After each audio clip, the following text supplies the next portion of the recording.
Today we're getting a much better idea of what people saw in the very moments a small plane came crashing down in a yard in Arvada.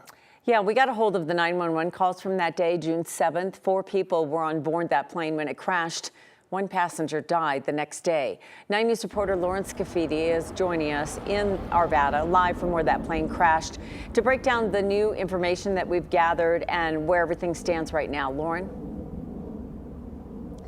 Yeah, not much has really changed here in the last almost 6 weeks since that plane crashed. A tarp still covers the lawn where the plane caught fire. The person who lives here tells me that the company who's in charge of getting rid of the contaminated soil under here doesn't have a place to put that soil, and that's why it still looks like this. The man who lives here has also been collecting some things that he's found in his front lawn since the plane crashed.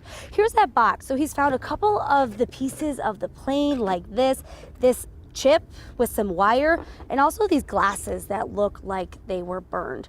9 News did get a hold of that 911 call, or some of those 911 calls that came in the morning of the crash. Take a listen. Oh my God, it's right here. It's let me get that. Just take a deep breath and tell me. Just terrifying. The National Transportation Safety Board says the plane took off from Centennial Airport toward Rocky Mountain Metropolitan Airport in Broomfield. Shortly before the crash, the pilot told air traffic control his oil light was on. The plane was losing pressure and he needed a place to land. The pilot ended up coming down on Oberon Road and skidded down the street until the plane landed in this front lawn at this home and caught fire. People who live nearby were shocked and they jumped into action right away. Airplane just crashed into somebody's driveway. An airplane crash? There's a person on the ground that's unconscious. Okay, is the person injured? Can you tell? Yeah, totally injured. They're not moving. They're unconscious. To pull him off the road, and there's a fire.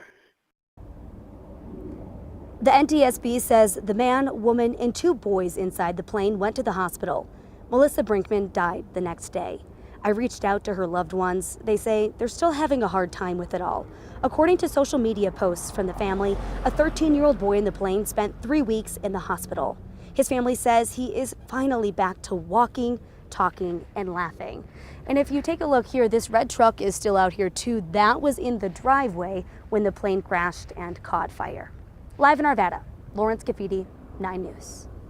Wow, just hearing those people, you can sense that reaction of how everyone felt in that area.